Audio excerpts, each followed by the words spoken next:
ಎಲ್ಲರಿಗೂ ನಮಸ್ಕಾರ. ತ್ರಿಪುರಾಂತಕ ಶಿವಾಚಾರ್ಯರು, ತ್ರಿಪುರಾಂತಕ ಜಂಗಮ ಮಠ, ಗುರುಸ್ಥಳ ಧರ್ಮಪೀಠ, ಸನಾತನ ವೀರಶೈವ ಧರ್ಮದ ಸಂಶೋಧನಾ ಅಧ್ಯಯನ ಕೇಂದ್ರ, ಸನಾತನ ಶಿವಗಣಗಳ ಸಂಸ್ಕೃತಿಯ ವೀರಶೈವ ಜಂಗಮ ಧರ್ಮದ ಪ್ರಸಾರ ಕೇಂದ್ರ, ಕೈಲಾಸ ಪರಂಪರೆಯ ಧರ್ಮದ ಪ್ರಸಾರ ಕೇಂದ್ರ, ಹೀಗೆ ಆಗಮ ಸಂಸ್ಕೃತಿ ಕೇಂದ್ರ, ಆಚಾರ್ಯ ಸಂಸ್ಕೃತಿ ಕೇಂದ್ರ, ಸನಾತನ ಧರ್ಮದ ಕೈಲಾಸದ ಶಿವನಿಂದಲೇ ಬಂದಂಥ, ಶಿವನಿಂದ ವೀರಭದ್ರನಿಗೆ ಬಂದಂಥ ಅನಾದಿ ಜಂಗಮ ಶಿವನ್ಯ ಪೀಠ, ಹೀಗೆ ಹಲವಾರು ಹೆಸರುಗಳಿಂದ ಕರೆಯಲ್ಪಡುತ್ತಿರತಕ್ಕಂಥ ಈ ನಮ್ಮ ಧರ್ಮಪೀಠದಿಂದ ಇವತ್ತಿನ ಧರ್ಮ ಪ್ರವಚನವನ್ನು ಪ್ರಾರಂಭ ಮಾಡೋಣ. ಏನಾಗಿದೆ ಅಂತಂದರೆ, ಇವತ್ತಿನ ಕಾಲದಲ್ಲಿ ಕೆಲವು ವಸ್ತುಗಳನ್ನು ಹಳೆಯದನ್ನು ಬಯಸ್ತಾರೆ. ಉದಾಹರಣೆಗಾಗಿ ಜೇನುತುಪ್ಪ, ಅಥವಾ ಅವರ ತಾಯಿಯ ರೇಷ್ಮೆ ಸೀರೆ, ಅಥವಾ ಅವರ ವಂಶ ಪರಂಪರೆ, ಅವರ ಯಾವುದೋ ಒಂದು ಜನಾಂಗದ ಮೂಲ ವ್ಯಕ್ತಿ, ಇಂಥವನ್ನು ಮಾತ್ರ ಅವರು ಪುರಾಣ ಆಗಿದ್ದರೂ ಕೂಡ ಅದನ್ನು ನಿಜ ಅಂತ ನಂಬಿಸಿಬಿಟ್ಟು ನಮ್ಮ ಮೂಲ ಪುರುಷ ಇಂಥವನು, ಹೀಗೆ ಹಾಗೆ ಅಂದ್ಬಿಟ್ಟು ಬಿಂಬಿಸ್ಲಿಕ್ಕೆ ಹೋಗ್ತಾರೆ. ಆದರೆ ಈ ಧರ್ಮದ ವಿಚಾರ ಬಂದ ಕೂಡಲೇ ಸನಾತನ ಧರ್ಮವನ್ನು ಮೂಗು ಮುರಿತಕ್ಕಂಥ, ಅದನ್ನು ಹೀನಾಯ ಮಾಡ್ತಕ್ಕಂಥ, ಅದು ಇಲ್ಲ ಅಂತ ಹೇಳ್ತಕ್ಕಂಥ, ಅದನ್ನು ಗೌಣ ಮಾಡ್ತಕ್ಕಂಥ ಇಂಥ ಕೃತಕವಾಗಿರ್ತಕ್ಕಂಥ ಪ್ರಯತ್ನಗಳು ನಮ್ಮಲ್ಲಿ ನಡೀತಾನೆ ಇದ್ದಾವೆ. ಇದು ಬಹಳ ಖೇದವಾಗಿರ್ತಕ್ಕಂಥ, ದುರಾದೃಷ್ಟಕರವಾಗಿರ್ತಕ್ಕಂಥ ಸಂಗತಿ. ಯಾವಾಗಲೂ ಕೂಡ ಮೂಲವನ್ನು ಬಿಟ್ಟು ನಾವು ಯಾವುದನ್ನು ಕೂಡ ಕಾಣಲಿಕ್ಕೂ ಸಾಧ್ಯವಿಲ್ಲ, ಅದರಿಂದ ಏನು ಹುಡುಕಲಿಕ್ಕೂ ಸಾಧ್ಯವಿಲ್ಲ.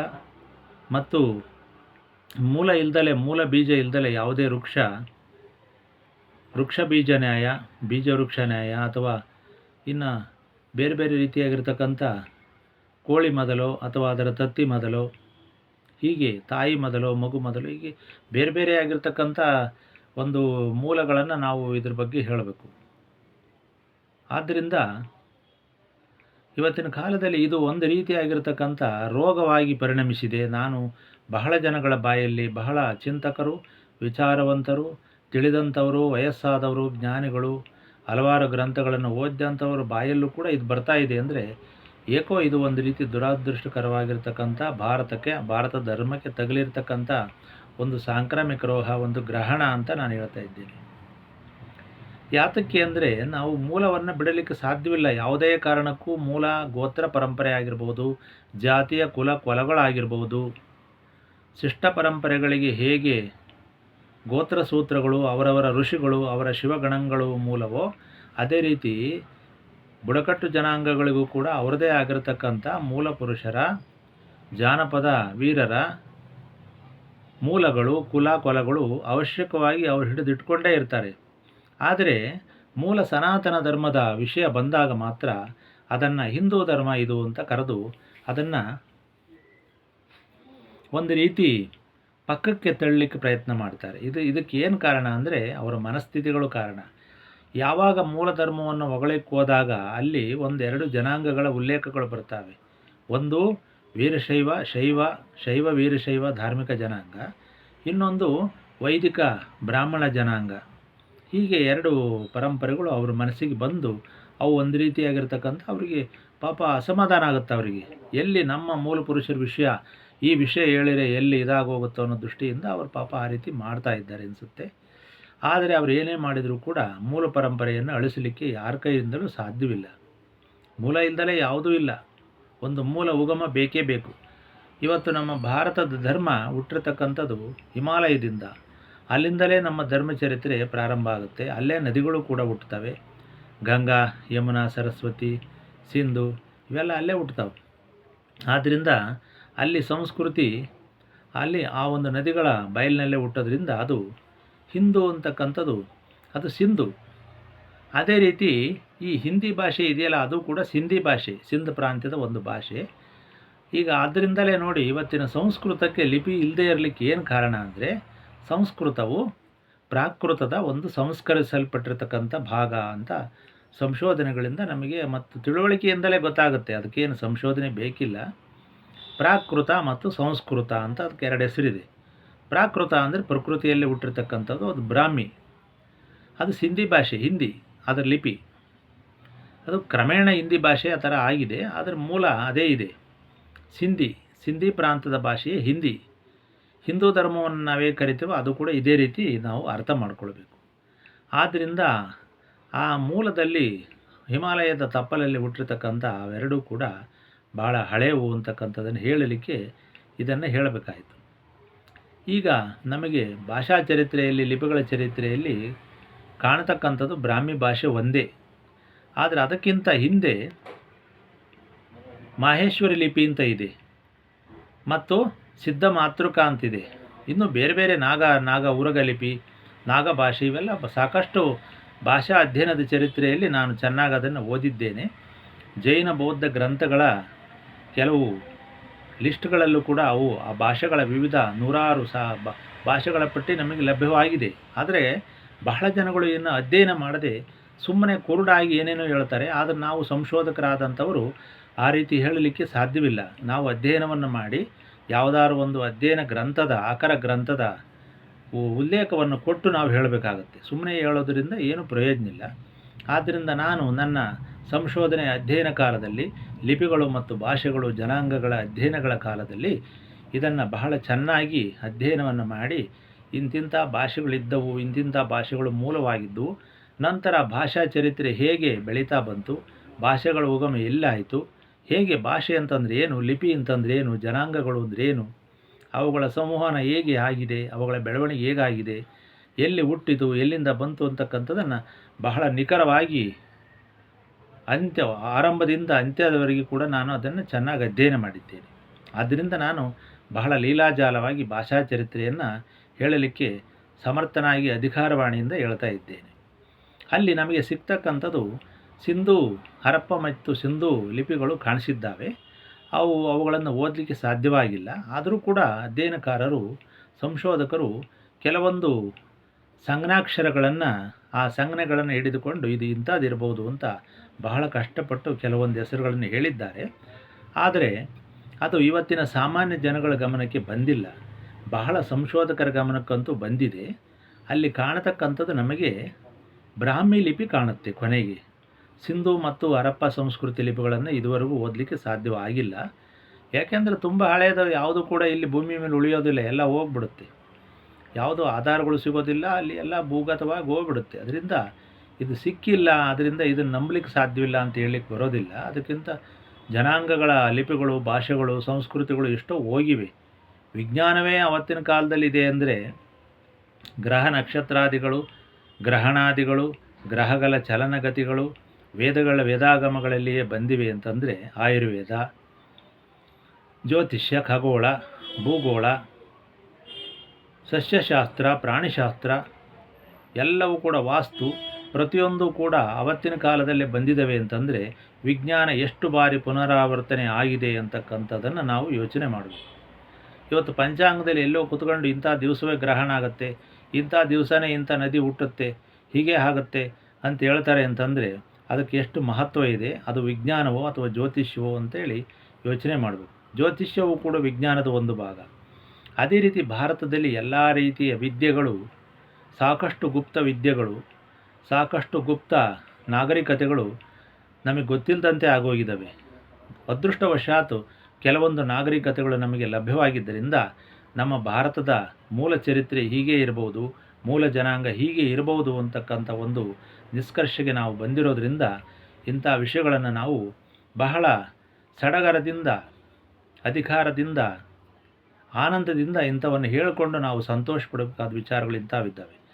ಆದರೆ ದುರದೃಷ್ಟವಶಾತ್ ಕೆಲವರು ಅಂಥ ಒಂದು ಮೂಲ ಚರಿತ್ರೆಯನ್ನೇ ಮೊಟಕು ಮಾಡಿ ತಮ್ಮ ತಮ್ಮ ಬೇಳೆಗಳನ್ನು ಬೇಯಿಸಿಕೊಳ್ಳಲು ಏನೇನೋ ಹೇಳಿ ಇವತ್ತು ಜನಗಳ ಮನಸ್ಸನ್ನು ಕೆಡಿಸ್ತಾ ಇದ್ದಾರೆ. ಅವರೇನೇ ಕೆಡಿಸಿದರೂ ಕೂಡ ನಮ್ಮಂಥ ಅಧ್ಯಯನಕಾರರಿಗೆ ಮೂಲ ಏನಿದೆ ಅಂತಕ್ಕಂಥದ್ದು ಭಾಳ ಸ್ಪಷ್ಟವಾಗಿ ಗೊತ್ತಿರುವುದರಿಂದ ನಾವು ಅದನ್ನು ಖಂಡಿತವಾಗಿ ಖಂಡತುಂಡವಾಗಿ ನಾವು ಹೇಳ್ತೀವಿ. ಹೀಗಾಗಿ ಇಲ್ಲಿ ಸಿಂಧೂ ಬಯಲಿನ ನಾಗರಿಕತೆ ಮತ್ತು ಸಿಂಧಿ ಭಾಷೆ ಅದೇ ಹಿಂದಿ ಭಾಷೆ ಆಗಿದೆ ಅಂತಕ್ಕಂಥದ್ದು ಸ್ಪಷ್ಟ. ಮತ್ತು ಸಿಂಧೂ ನದಿಯ ಧರ್ಮವೇ ಹಿಂದೂ ಧರ್ಮವಾಗಿದೆ, ಅಲ್ಲಿದ್ದಿದ್ದು ಶೈವ ಧರ್ಮ ಅಂತಕ್ಕಂಥದ್ದು ಸ್ಪಷ್ಟವಾಗಿರ್ತಕ್ಕಂಥ ನಿಗದಿಯಾಗಿರತಕ್ಕಂಥ ಇತಿಹಾಸ. ಇದರಲ್ಲಿ ಯಾವುದೇ ರೀತಿ ಅನುಮಾನ ಪಡ್ತಕ್ಕಂಥ ಸಂಗತಿ ಇಲ್ಲವೇ ಇಲ್ಲ.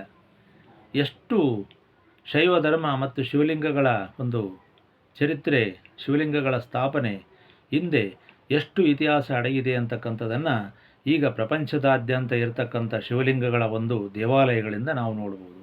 ಇವತ್ತು ಶರಣರ ಕಾಲದಲ್ಲಿ ಏನೇ ಆದರೂ ಅವರು ದೇವಾಲಯಗಳನ್ನು ಖಂಡಿಸಿದ್ದಾರೆ ಹಾಗೆ ಹೀಗೆ ಅಂತ ಹೇಳಿದರೂ ಕೂಡ ಅವರು ಪ್ರತಿಯೊಬ್ಬ ಶರಣರು ಕೂಡ ದೇವಾಲಯಗಳಲ್ಲೇ ಆಶ್ರಯ ಪಡೆದು ಅಲ್ಲಿರ್ತಕ್ಕಂಥ ಸ್ಥಾನಪತಿಗಳಿಂದಲೇ ವಿದ್ಯೆ ಕಲಿತು ನಂತರ ಅವರು ತಮ್ಮ ತಮ್ಮ ವಾದಗಳನ್ನು ವಿಚಾರಗಳನ್ನು ಪರಿಷ್ಕರಿಸಿ ಮಂಡಿಸಿದ್ದಾರೆ ವಿನಃ ಸಂಪೂರ್ಣವಾಗಿ ಅವರು ಯಾವುದನ್ನು ತಿರಸ್ಕಾರ ಮಾಡಿಲ್ಲ ಅಂತಕ್ಕಂಥದ್ದು ಜ್ಞಾನಿಗಳಾಗಿ ಅಧ್ಯಯನ ಮಾಡ್ತಕ್ಕಂಥ ವಚನಕಾರರಿಗೆ ಗೊತ್ತಾಗುತ್ತೆ ವಿನಃ ಉಳಿದಂಥ ಸುಮ್ಮನೆ ಏನೋ ತಾಟಾಪೋಟಿಯಾಗಿ ನಾನು ಇದರೊಳಗಿದ್ದೇನೆ ಅಂತೇಳಿ ಮೂಗು ತೋರಿಸಿ ಸುಮ್ಮನೆ ಹೇಳ್ತಕ್ಕಂಥವ್ರಿಗೆ ಈ ಒಂದು ವಚನವಿದ್ಯೆ ಎಂದೂ ಕೂಡ ಅವರಿಗೆ ಕರಗತವಾಗುವುದಿಲ್ಲ.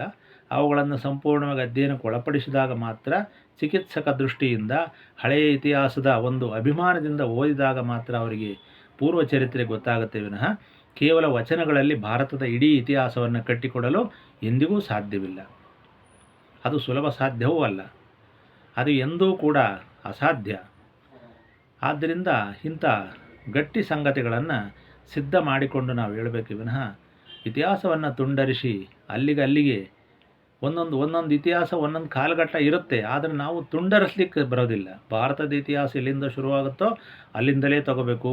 ಅದು ಧಾರ್ಮಿಕ ಇತಿಹಾಸವಾಗಿರ್ಬೋದು, ಜನಾಂಗದ ಇತಿಹಾಸವಾಗಿರ್ಬೋದು, ಬುಡಕಟ್ಟಾಗಿರ್ಬೋದು, ಶಿಷ್ಟ ಅಥವಾ ಪರಿಶಿಷ್ಟ ಯಾವುದೇ ಆಗಿರಲಿ, ಒಟ್ಟಾರೆಯಾಗಿ ನಾವು ಇತಿಹಾಸವನ್ನು ಕಟ್ಟಿಕೊಡಬೇಕಾದರೆ ಇತಿಹಾಸದ ಮಾಹಿತಿ, ಇತಿಹಾಸದ ಸಮಗ್ರ ಅರಿವು ನಮಗಿದ್ದಿದ್ದೇ ಆದರೆ ಇತಿಹಾಸಕಾರ ಅಂದರೆ ಏನು, ಸಂಶೋಧಕ ಅಂದರೆ ಏನು ಅಂತಕ್ಕಂಥ ಸಂಪೂರ್ಣ ಜ್ಞಾನ ಇದ್ದಿದ್ದೇ ಆದರೆ ನಾವು ಭಾರತದ ತುಟ್ಟ ತುದಿಯಿಂದ ಮೂಲದಿಂದ ಬರಲೇಬೇಕಾಗುತ್ತೆ. ಆದ್ದರಿಂದ ಯಾರೋ ಏನೋ ಹೇಳ್ತಕ್ಕಂಥ ಸಂಗತಿಗಳನ್ನು ಇಲ್ಲಿ ನಾವು ಗಣನೆಗೆ ತಗೊಂಡು ಅದನ್ನು ಬಹಳ ಚೆನ್ನಾಗಿದೆ ಅಂತ ನಗತಕ್ಕಂಥದ್ದು, ನಮ್ಮ ಮೂಗಿನ ನೇರಕ್ಕೆ ಅವುಗಳನ್ನು ಕಲ್ಪಿಸಿಕೊಂಡು ಇತಿಹಾಸವನ್ನು ತಿರುತ್ತಕ್ಕಂಥದ್ದು ಯಾವ ಸಂಶೋಧನೆಗೂ ಕೂಡ ಅದು ಸಾಧು ಅಲ್ಲ. ಅದು ಇತಿಹಾಸ ದ್ರೋಹವಾಗುತ್ತದೆ, ಧರ್ಮದ್ರೋಹವಾಗುತ್ತದೆ, ಜನಾಂಗದ ದ್ರೋಹವಾಗುತ್ತದೆ, ಮೂಲ ಚರಿತ್ರೆಗೆ ಅಪಹಾಸ್ಯವನ್ನು ಮಾಡಿದಂತಾಗುತ್ತದೆ. ಹೀಗೆ ಹಲವಾರು ದ್ರೋಹಗಳು ಅವರಿಗೆ ಬರ್ತವೆ. ಆದರೆ ಪಾಪ ಅವರಿಗೆ ದ್ರೋಹ ಅಂದರೆ ಏನು ಅನ್ನೋದೇ ಗೊತ್ತಿಲ್ಲ. ಅಂದಮೇಲೆ ಅವ್ರಿಗೆ ನಾವು ಧರ್ಮದ್ರೋಹ, ಗುರುದ್ರೋಹ, ಲಿಂಗದ್ರೋಹ ಏನು ಹೇಳಿದ್ರು ಏನು ಪ್ರಯೋಜನ ಇಲ್ಲ.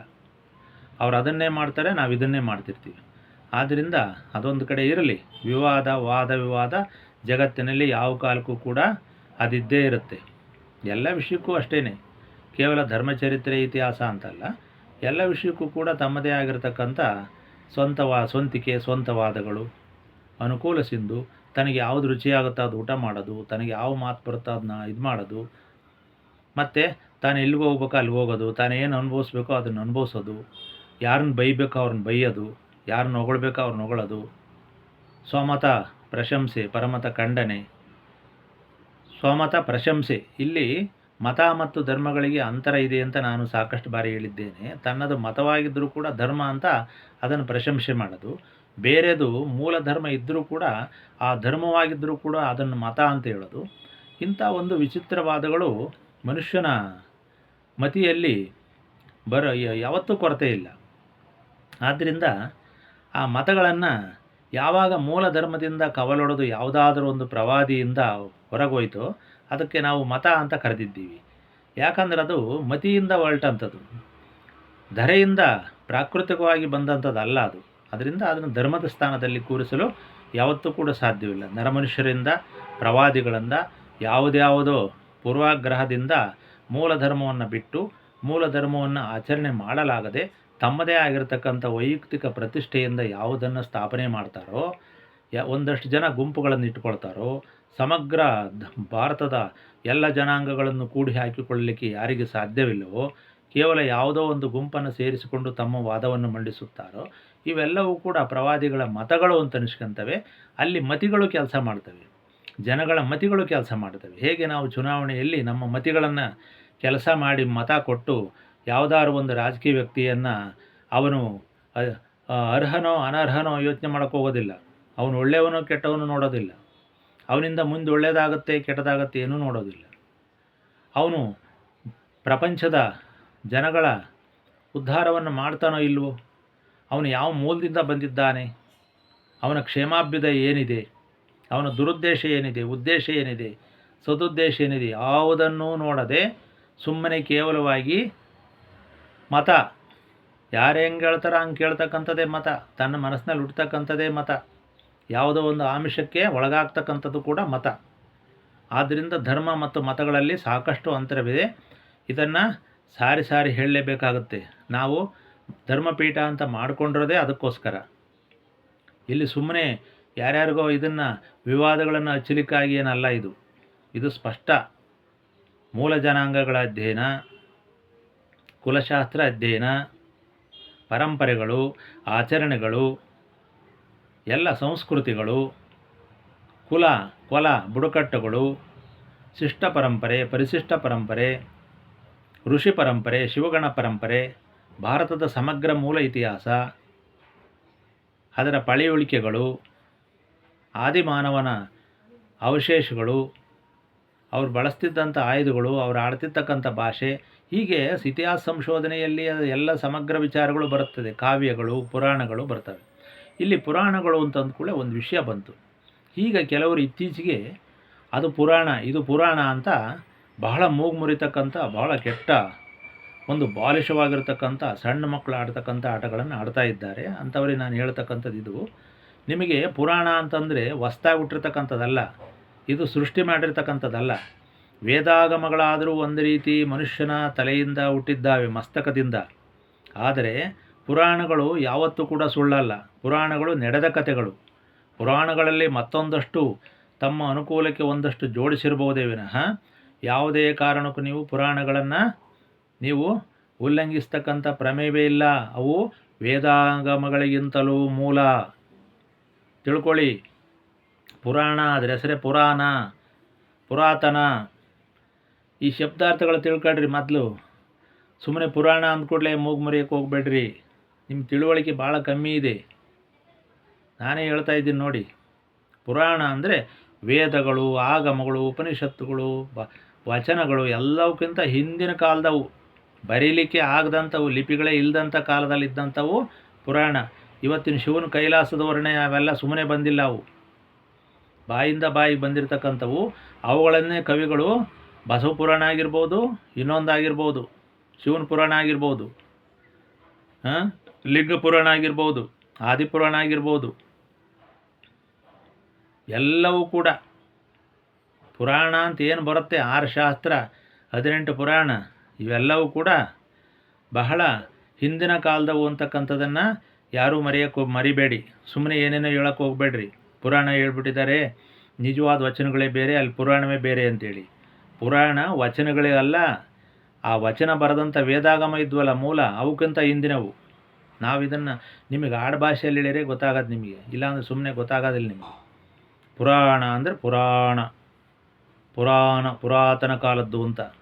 ಕೈಗೆ ನಿಲುಕ್ತಕ್ಕಂಥದ್ದು, ಬಾಯಿಗೆ ನಿಲುಕ್ತಕ್ಕಂಥದ್ದು, ಲಿಪಿಗೆ ನಿಲುಕ್ತೇ ಇರತಕ್ಕಂಥದ್ದು, ಇದು ಪುರಾಣ. ಒಂದಷ್ಟು ಅಂಶಗಳು ಸೇರಿರ್ಬೋದು, ಗೊತ್ತಿಲ್ಲದಲೇ, ಚರಿತ್ರೆ ಗೊತ್ತಿಲ್ಲದಲೇ ಸೇರಿರ್ಬೋದು. ಈಗ ಇತ್ತೀಚೆಗೆ ಸೇರಿದ್ದಾವೆ, ಎಷ್ಟು ಸೇರಿಲ್ಲ. ಮರಳುಸಿದ್ದನ ಪುರಾಣದಲ್ಲಿ ಎಷ್ಟು ತೋರಿಸ್ಲಿಲ್ಲ. ಮರಳುಸಿದ್ದನ ಜನನದ ಬಗ್ಗೆ 4 ಕಥೆಗಳಿದ್ದಾವೆ. ನೀವು ಯಾವುದನ್ನು ತೀರ್ಮಾನ ಮಾಡಿ ನೀವು ಪೂರ್ವಾಗ್ರಹ ಆಗಿದ್ದೀರಿ? ರೇವಣಸಿದ್ದರ ಕಥೆಯಲ್ಲೂ ಬಂದಾವೆ, ಸಿದ್ಧಲಿಂಗೇಶ್ವರ ಕಥೆಯಲ್ಲೂ ಬಂದಾವೆ.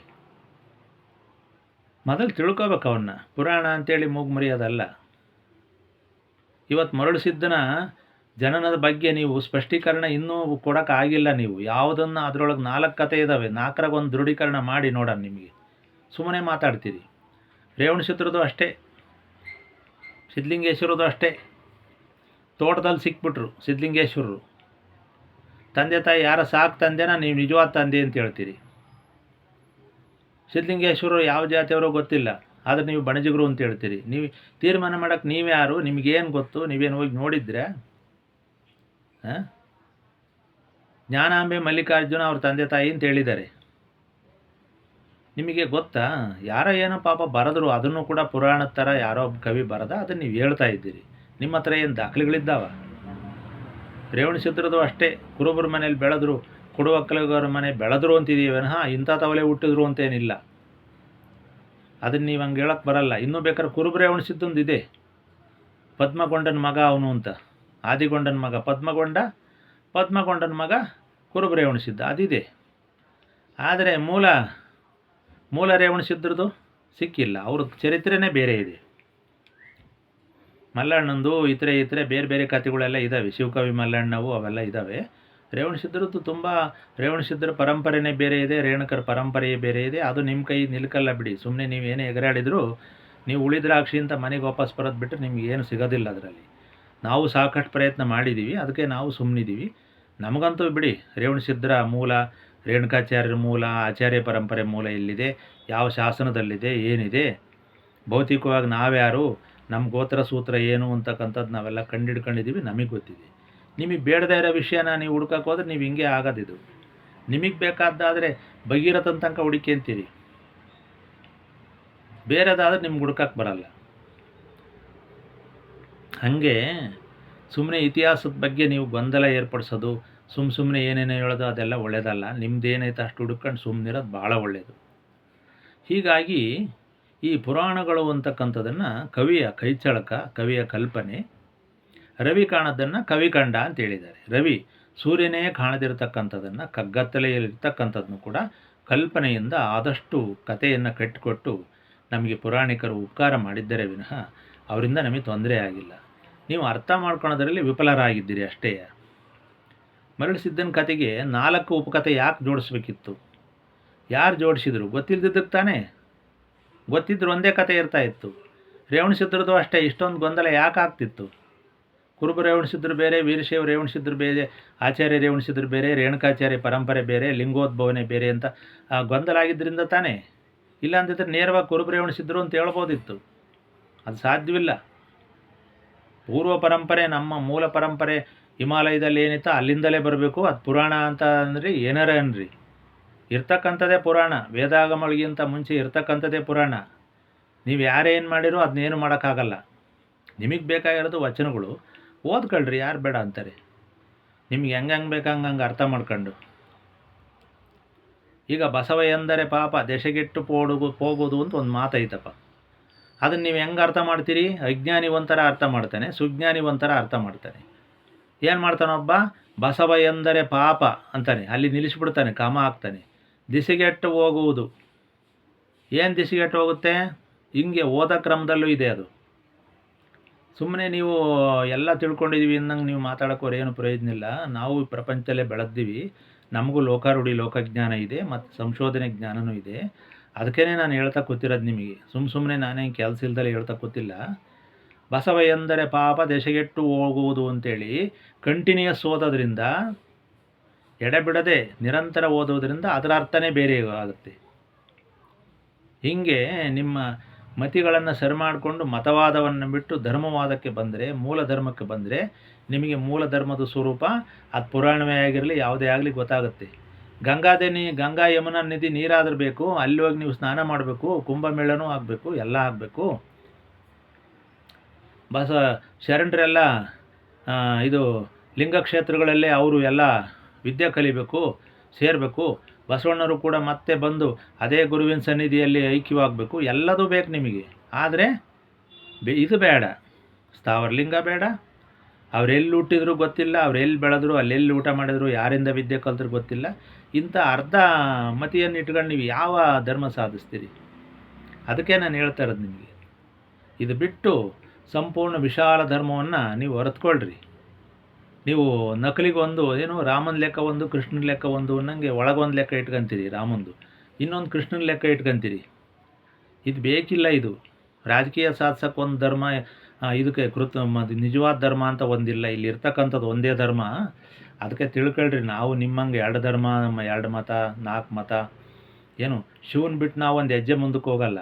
ನೀವು ಯಾವ್ಯಾವ ರೀತಿ ನೀವೇನು ಎಗರಾಡಿದ್ರು ಶಿವನ್ ಬಿಟ್ಟು ನಾವು, ಕೈಲಾಸ ಪರಂಪರೆ ಬಿಟ್ಟು, ಕೈಲಾಸದ ಶೂನ್ಯ ಪೀಠ ಬಿಟ್ಟು, ಪಂಚಭೂತಗಳು ಬಿಟ್ಟು, ನಾವು ಪಂಚಮಠಗಳ ಪರಂಪರೆ ಬಿಟ್ಟು, ಪಂಚ ಕಲಶಗಳನ್ನು ಬಿಟ್ಟು, ಆಧಾರಗಳನ್ನು ಬಿಟ್ಟು ಪುರಾಣವೇ ಆಗಿರ್ಬೋದು, ಶಿವಪುರಾಣವೇ ಆಗಿರ್ಬೋದು, ನಾವು ಆ ಜಾಗ ಬಿಟ್ಟು ಆಚಾರ್ಯ ಪರಂಪರೆ ಬಿಟ್ಟು ಒಂದು ಹೆಜ್ಜೆಯನ್ನು ಕೂಡ ನಾವು ಮುಂದಕ್ಕೆ ಬರೋಲ್ಲ. ಯಾಕಂದರೆ ನಮ್ಮದು ಸ್ಥಳ ಭದ್ರ ಇದೆ. ಸ್ಥಳಗಳು ನಮಗೆ ಚೆನ್ನಾಗಿ ಗೊತ್ತಿದ್ದಾವೆ. ಜಂಗಮನೂ ಗೊತ್ತಿದೆ, ಗುರು ಲಿಂಗದ ಮೂಲ ಎಲ್ಲವೂ ಗೊತ್ತಿದೆ, ಮಠಗಳ ಮೂಲನೂ ಗೊತ್ತಿದೆ, ಶಾಸ್ತ್ರ ಮೂಲ ಗೊತ್ತಿದೆ, ವಚನಗಳ ಮೂಲ ಗೊತ್ತಿದೆ. ಇನ್ನೇನು ಬೇಕು ನಿಮಗೆ? ಅದರಿಂದ ನಾವೇನು ನಿಮ್ಮ ಏನೇ ತೋರಿಕೆ ಮಾಡಿದ್ರು ನಾವು ನಿಮ್ಮದೇ ಆಗುತ್ತೆ, ನಮ್ಮದೇ ಆಗುತ್ತೆ. ಅದಕ್ಕೋಸ್ಕರ ನಾವು ಸನಾತನ ಜಂಗಮ ಸಂಸ್ಕೃತಿ ಕೇಂದ್ರ, ಸನಾತನ ಶೂನ್ಯ ಧರ್ಮಪೀಠ, ಗುರುಸ್ಥಳ ಧರ್ಮಪೀಠ. ಗುರುವಿಲ್ದಲೇ ಜಗತ್ತು ಒಂದು ಹೆಜ್ಜೆ ಮುಂದಕ್ಕೆ ಹೋಗಲ್ಲ. ಯಾವ ಶರಣು, ಎಲ್ಲ ಶರಣು ಗುರುವಿನಿಂದಲೇ ಕಲ್ತಿರೋದು. ಮೊದಲೇ ಶರಣಾಗಿ ಕೂತಿರಲ್ಲ, ಎಲ್ಲ ಗುರುವಿನಿಂದ ಕಲಿತೇ ಶರಣಾಗೋದು. ಎಲ್ಲೋ ಏನೋ ನಡೀತು ಅಂತೇಳಿ ಅಲ್ಲಿ ಕಲ್ಯಾಣದಲ್ಲಿ ನಡೆದಿದ್ದು ಬರೀ ಶುದ್ಧವಾದ ಧರ್ಮ ಅಲ್ಲವೇ ಅಲ್ಲ. ಮುಕ್ಕಾಲು ಭಾಗ ರಾಜಕೀಯ, ಕಾಲು ಭಾಗ ಧರ್ಮ. ನೀವು ಬೇಕಾದ್ರೆ ಹೇಳ್ರಿ ನಿಮ್ಮ ದೇವ್ರ ಮುಂದೆ, ಇಲ್ಲ ಶುದ್ಧ ಧರ್ಮ ಇತ್ತು ಅಂತ ಹೇಳ್ರಿ, ನಾನು ಒಪ್ತೀನಿ. ಖಂಡಿತವಾಗೂ ಕಲ್ಯಾಣದಲ್ಲಿ ಒಂದು ಯಾವುದಾದ್ರು ರಾಜನ ಆಸ್ಥಾನದಲ್ಲಿ ಮಂತ್ರಿ ಆಗಿದ್ದು ಇಲ್ಲಿ ನೀನು ಪೂರ್ಣ ಧರ್ಮವನ್ನು ಸಾಧಿಸಿಬಿಟ್ಟೆ ಅಂತ ಹೇಳ್ತಿರಲ್ಲ, ಇದನ್ನು ಎಷ್ಟರ ಮಟ್ಟಿಗೆ ನಾವು ಬೆಳಗ್ಗೆ ಹೊತ್ತೆ ಬ್ಯಾಟ್ರಿ ಹಾಕ್ಕೊಂಡು ಬೆಳಗ್ಗೆ ಹೊತ್ತು ಬ್ಯಾಟ್ರಿ ಹಾಕ್ಕೊಂಡು ಕೈಲಿ ಬ್ಯಾಟ್ರಿ ಹಿಡ್ಕೊಂಡಿದ್ರು ನೀವು ಸುಳ್ಳು ಹೇಳ್ತಿರಲ್ಲ. ಎಲ್ಲ ಸರಿ ಇದೆ ನಿಮ್ಮದು. ಬಸವಣ್ಣನ ಅನುಸರಿಸಿದ್ದು ಸರಿ ಇದೆ, ವಚನ ಹೇಳಿದ್ದು ಸರಿ ಇದೆ, ಎಲ್ಲ ಸರಿ ಇದೆ. ಪಾಪ ನಾವೇನು ಬಸವಣ್ಣ ವಿರೋಧಿಗಳಲ್ಲ, ಶರಣರ ವಿರೋಧಿಗಳು ಅಲ್ಲ. ಬಸವಣ್ಣ ನಂದಿ ಅವತಾರದಿಂದ ಹುಟ್ಟಿದಿರೋ ಅಂತ ಅನ್ನೋದು ನಮಗೆ ಗೊತ್ತಿದೆ. ಯಾಕಂದರೆ ಶಿವಗಣಗಳು ಶಿವ, ಹಿಮಾಲಯ, ಸಿಂಧು, ಹಿಂದಿ, ಸಂಸ್ಕೃತ ಅವೆಲ್ಲ ಮೂಲ. ನಂದಿಯ ಋಷಭನ ಒಂದು ವರದಿಂದ ಹುಟ್ಟಿದ ಅಂತಕ್ಕಂಥದ್ದು ಕಥೆಯಲ್ಲೇ ಇದೆ, ಬಸವಣ್ಣನ ಪೂರ್ವಚರಿತ್ರೆ. ನೀವು ಅದೇ ಯಾಕೆ ನಿಮಗೆ ಬೇಡ ಹಂಗಾರೆ? ಬರೀ ಹುಟ್ಟಿದ್ರಿಂದ ಮುಂದಕ್ಕೆ ಬೇಕು. ಅವ್ರ ತಂದೆ ತಾಯಿ ಬೇಡ, ಅವನ ಗುರು ಬೇಡ, ಯಾರು ಬೇಡ. ಇದನ್ನು ಇಂಥ ಒಂದು ಅರ್ಧ ಬರ್ಧ ಧರ್ಮ ಇಟ್ಕೊಂಡು ನೀವು ಎಷ್ಟು ದಿವಸ ಸುಳ್ಳು ಹೇಳ್ಕೊಂತ ಹೋಗ್ತೀರಿ? ಭಾರತದ ಮೂಲ ನಿವಾಸಿಗಳು ಯಾರು ಅಂದರೆ ಈಗ ಕೆಲವರು ಆರ್ಯರು ಅಂತ ಹೇಳ್ತಾ ಬಂದಾರಲ್ಲ, ಅಂಥದನ್ನು ಈಗ ನೀವು ಒಂದು ಹೇಳಕ್ಕೆ ಹೊರಟಿದ್ದೀರಿ. ಆದರೆ ಈಗ ಯಾರೂ ಒಪ್ಪರಿಲ್ಲ. ಹಿಂದಿನ ಕಾಲಕ್ಕೆ ಹೋಯ್ತದು. ಈಗ ಯಾವನು ಒಪ್ಪಲ್ಲ. ಎಲ್ಲ ವಿದ್ಯಾವಂತರಾಗಿದ್ದಾರೆ, ಎಲ್ಲರಿಗೂ ಗೊತ್ತಿದೆ. ಈಗಂತೂ ಅಂತ ಬಂದುಬಿಟ್ಟಿದೆ, ಎಲ್ಲ ಹೇಳುತ್ತದು. ನಮಗೆ ಇನ್ನೊಂಚೂರು ಬುದ್ಧಿವಂತಿಕೆ ಇದ್ಬಿಟ್ರೆ ಸಂಪೂರ್ಣವಾಗಿ ಎಲ್ಲರ ಕೆಲಸನೂ ಕೈ ಬಿಡಿಸುತ್ತದೆ. ಇನ್ನು ಕೆಲವೇ ದಿವಸ ಇದೆ ಅದು. ಪ್ರತಿಯೊಂದು ಎಲ್ಲ ಡಿಜಿಟಲ್ ಫೀಡ್ ಆಗಿದ್ದಾವೆ.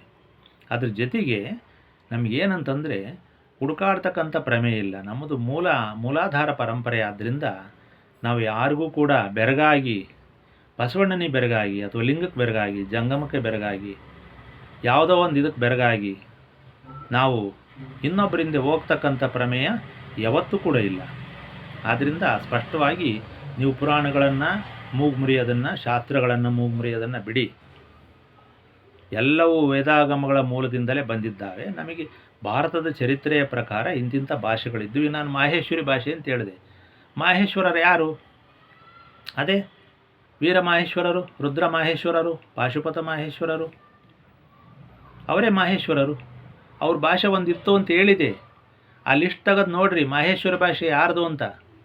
ಅದನ್ನು ನೀವು ಹೇಳಿ, ಡಿರೈವ್ ಮಾಡಿ, ಅದನ್ನು ಡಿಸ್ಕ್ರಿಪ್ಷನ್ ಮಾಡಿ, ಅದನ್ನು ನಿರ್ವಚನ ಮಾಡಿ, ಕ್ಲೀನಾಗಿ ಅದಕ್ಕೆ ವ್ಯಾಖ್ಯಾನ ಮಾಡಿ ಹೇಳ್ರಿ. ಆವಾಗ ನೀವು ಒಪ್ತೀವಿ. ಯಾರ್ದು ಹಂಗಾರೆ ಭಾಷೆ ಅದು? ಅದಕ್ಕೆ ನಿಮಗೆ ಅರ್ಧ ಜ್ಞಾನ ಅನ್ನೋದು. ಇವತ್ತು ಜ್ಞಾನಿಗಳು ಎಲ್ಲೋ ಕುಂತಾರೆ, ಅಜ್ಞಾನಿಗಳು ಮೆರೀತಾ ಇದ್ದಾರೆ. ಶಿಕ್ಷಕರೆಲ್ಲ ಕಾವ್ಯ ಹಾಕಿ ಮೆರೀತಿದ್ದಾರೆ. ನಾವು ಕಾವ್ಯಕ್ಕೆ ಅಧಿಕಾರಿಗಳಾಗಿರೋರು, ರುದ್ರಾಕ್ಷಿಗೆ ಧರ್ಮಕ್ಕೆ ಅಧಿಕಾರಿಗಳಿರೋರು ನಾವ್ಯಾಕೆ ಹಾಕ್ಬಾರ್ದು, ನಾವ್ಯಾಕೆ ಕೇಳಬಾರ್ದು? ಅದಕ್ಕೋಸ್ಕರನೇ ನಾವು ಈ ಕೆಲಸ ಮಾಡ್ತಾ ಇರೋದು. ಈಗ ಗೃಹಸ್ಥರಾಗಿರ್ಬೋದು, ಆದರೆ ನಮ್ಮದು ಜಂಗಮ ಪರಂಪರೆ, ಗುರು ಪರಂಪರೆ, ಆಚಾರ್ಯ ಪರಂಪರೆ. ಗೃಹಸ್ಥ ಆಗಿದ್ದರೂ ಏನು ಅಡ್ಡಿ ಇಲ್ಲ. ಎಲ್ಲ ರೀತಿ ವಿಷಯನೂ ನಾವು ಹೇಳ್ಬೋದು. ಧರ್ಮಕ್ಕೆ ಅಧಿಕಾರಿಗಳಾಗಿದ್ದೀವಿ, ಮೂಲ ಧರ್ಮಕ್ಕೆ. ಅದಕ್ಕೋಸ್ಕರ ನಾವು ನಿರ್ಭಯವಾಗಿ ಯಾರ ಆಕ್ಷೇಪಣೆ, ಯಾರ ಒಂದು ಮುಲಾಜಿಗೆ ಒಳಗಾಗದಂತೆ ನಾವಿಂಥ ವಿಷಯಗಳನ್ನು, ಇತಿಹಾಸವನ್ನು ಎತ್ತಿಡಿತಕ್ಕಂಥ, ಧರ್ಮವನ್ನು ಎತ್ತಿಡಿತಕ್ಕಂಥ, ಧರ್ಮಗಳಲ್ಲಿ ಎಷ್ಟು ವಿಧ ಇದೆ. ಧರ್ಮಕ್ಕೆ ಒಂದು ಧರ್ಮ ಇದೆ. ಇವತ್ತಿನ ಧರ್ಮಾಧಿಕಾರಿಗಳಿಗೆ, ಮಠಾಧಿಕಾರಿಗಳಿಗೆ ಧರ್ಮವನ್ನು ಬೋಧಿಸ್ತಕ್ಕಂಥ ಒಂದು ಧರ್ಮ ಇದೆ. ಗೃಹಸ್ಥ ಧರ್ಮ, ರಾಜಧರ್ಮ, ಸಮಾಜ ಧರ್ಮ, ಬೇರೆ ಬೇರೆ ಧರ್ಮ ಇದ್ದಾವೆ. ಬುಡಕಟ್ಟುಗಳಿಗೂ ಧರ್ಮ ಇದೆ. ಅದು ಜಾನಪದ ಸಂಪ್ರದಾಯವೇ ಆಗಿರ್ಬೋದು, ಅದು ಕೂಡ ಒಂದು ಧರ್ಮ. ಹೀಗಾಗಿ ಎಲ್ಲವಕ್ಕೂ ಒಂದು ಮಿತಿ ಇದೆ. ಈ ಆಚರಣೆಯ ವಿಧಾನವೇ, ಜೀವನ ವಿಧಾನವೇ ಧರ್ಮ. ಅದನ್ನ ಯಾಕೆ ನೀವು ಅರ್ಥಕೊಳ್ಳೋದಿಲ್ಲ? ಹಿಂದೂ ಧರ್ಮ ಅಂದ್ಕೊಳ್ಳಿ ಏನು ವೈದಿಕ ಧರ್ಮವೇ. ವೈದಿಕರು ಬಂದಿದ್ದೇ ಆವಾಗ ಭಾರತಕ್ಕೆ. ಅದರಿಂದ ಇದೆಲ್ಲ ಬಿಟ್ಟು ನೀವು ಸರಿಯಾಗಿ ಅರ್ಥಕೊಳ್ರಿ. ಜ್ಞಾನವೇ ದೊಡ್ಡದು, ವಿದ್ಯಾಬಲಕ್ಕಿಂತ ಬಲ ಇನ್ನೊಂದಿಲ್ಲ. ಅಜ್ಞಾನಕ್ಕೆ ಯಾವತ್ತೂ ಕೂಡ ಉಳಿಗಾಲವಿಲ್ಲ. ಮೂಢನಿಗೆ ಕೇಳಿಲ್ವಂತೆ, ಕೇಳಿ ಬಂದ್ರೆ ಉಳಿಯಲ್ವಂತೆ. ಪಲ್ಟಿ ಪಲ್ಟಿ ಹೊಡೆದೋಗ್ತಾನೆ ಮೂಢ. ತಿಳ್ಕೊಳ್ರಿ, ಗುರುವಿನ ಸನ್ನಿಧಿಯಿಂದ ಎಲ್ಲವೂ ಪಾವನ ಆಗುತ್ತೆ ಜಗತ್ತಿನಲ್ಲಿ. ಗುರುವನ್ನು ಹೀಯಾಳಿಸಿ, ಗುರುವ ನಿಂದಿಸಿ ನಾನು ಗುರು ಅಂತ ಮೆರೆಯಕ್ಕೆ ಹೋಗ್ತಿರಲ್ಲ, ಅದು ನಿಮಗೆ ಇವಾಗೆಲ್ಲ ಕಾಣಿಸ್ತಾ ಇದೆ. ನಿಮಗೆ ಕೊನೆಗೆ ಯಾವುದು ಉಳಿಯುತ್ತೆ ಅದು ನಿಮಗೆ ಗೊತ್ತಾಗುತ್ತೆ. ಕೊನೆಗೆ ಎಲ್ಲಿಂದ ಬಂತೋ ಅಲ್ಲಿಗೆ ಬಂದು ನಿಲ್ತೀರಿ. ಆದ್ದರಿಂದ ಇಂಥ ವಿಷಯವನ್ನು ನೀವು ಚೆನ್ನಾಗಿ ತಿಳ್ಕೊಳ್ಳಿ. ಪುರಾಣಗಳನ್ನು ನೀವು ಮೂದಲಿಸಕ್ಕೆ ಹೋಗಬೇಡಿ. ಪುರಾಣಗಳಿಂದ ನಮಗೆ ಇವತ್ತು ಕಲ್ಲು ಮೇಲೆ ಬರೆದಿರತಕ್ಕಂಥ ಒಂದೊಂದು ಅಕ್ಷರನೂ ನಮಗೆ ಇತಿಹಾಸ ಕಟ್ಕೊಟ್ಟಿದ್ದಾರೆ. ಯಾರು? ನೀವು ನಾವಲ್ಲ, ವಿದೇಶಿಯರು ಬಂದು ನಮ್ಮ ಇತಿಹಾಸ ಕಟ್ಕೊಟ್ಟಿದ್ದಾರೆ ಎಲ್ಲವೂ ಅಲ್ಲ. ಹಾಗಂತ ನಾವು ವಿದೇಶಿಯರು ಬರೆದಿರ್ತಕ್ಕಂಥದ್ದು ಎಲ್ಲ ನಿಜ ಅಂತ ಅನ್ನಕೋಬೇಡಿ. ನಮ್ಮಿಂದ ತಿಳ್ಕೊಂಡು ನಮಗೆ ಅರ್ಧಂಬರ್ಧ ಬರೆದಿದ್ದಾರೆ, ಅಂಥವನು ಕೂಡ ನಾವು ಒಪ್ಪಲ್ಲ. ನೀವು ಹೇಳ್ತಿರಲ್ಲ ಯಾವುದೋ ಉಜ್ಜಿನಿ ಪೀಠದಲ್ಲಿ ಯಾರೋ ಇದ್ದರು, ಬಸವಣ್ಣನ ಅನುಸರಿಸಿದ್ರು ಅಂತ, ಇಂಥವ್ನು ಹೇಳ್ತೀರಿ ನೀವು ಬರೀ. ಅಂಥವು ಬಿಟ್ಟು ನಿಜವಾದ ಇತಿಹಾಸ ಹೇಳ್ರಿ. ರೈಸ್ರಂಥವ್ರು, ಫ್ಲೀಟ್ರಂಥವ್ರು ಶಾಸನಾಧ್ಯಯನ ಮಾಡಿದ್ದಿರಲ್ಲ 120 ವರ್ಷ ಹಿಂದೆ, ಅಂಥವು ಹೇಳ್ರಿ ಒಪ್ಪನ. ಪಾಪ ಅವರು ಕೂಡ ಕೆಲವೊಂದು ಕೈ ಬಿಟ್ಟಿದ್ದಾರೆ. ಈಗಲೂ ಕೂಡ ಧರ್ಮದ ಸಾಕಷ್ಟು ವಿಷಯಗಳು ಇನ್ನೂ ಬಗೆಹರಿದಿಲ್ಲ. ಇನ್ನೂ ಹೊಸ ಹೊಸ ಶಾಸನ ಸಿಗ್ತಾನೇ ಇದ್ದಾವೆ. ಇನ್ನೂ ಇತಿಹಾಸ ಶೋಧ ಸಾಕಷ್ಟಿದೆ. ಅವುಗಳನ್ನು ಅರ್ಥ ಮಾಡಿಕೊಳ್ಳುವಲ್ಲಿ, ಇತಿಹಾಸವನ್ನು ಸಮಗ್ರವಾಗಿ ಕಟ್ಟುವಲ್ಲಿ ನಮ್ಮ ಪಾತ್ರ ಬಹಳ ಇದೆ. ಆದ್ದರಿಂದ ನೀವು ಯಾವುದೋ ಒಂದು ಇತಿಹಾಸವನ್ನು ಹಿಡ್ಕೊಂಡು ಅದಕ್ಕೆ ಇನ್ನೊಂದು ಅರ್ಥ ಮಾಡಿ ಅನರ್ಥ ಮಾಡಿ ಕೊನೆಗೆ ಗಬ್ಬೆಬ್ಬಿಸ್ತಕ್ಕಂಥ ಕೆಲಸ ಅದು ಬೇಕಿಲ್ಲ. ಗೊತ್ತಿದ್ದರೆ ಹೇಳಿ, ಗೊತ್ತಿಲ್ಲ ಅಂದರೆ ಸುಮ್ಮನಿದ್ದು ಬಿಡಿ. ನೀವು ರೇವಣಸಿದ್ಧ ಚರಿತ್ರೆ, ಮರುಳಸಿದ್ಧ ಚರಿತ್ರೆ, ಸಿದ್ಧಲಿಂಗರ ಚರಿತ್ರೆ ಇಷ್ಟೇ ಸಾಕು.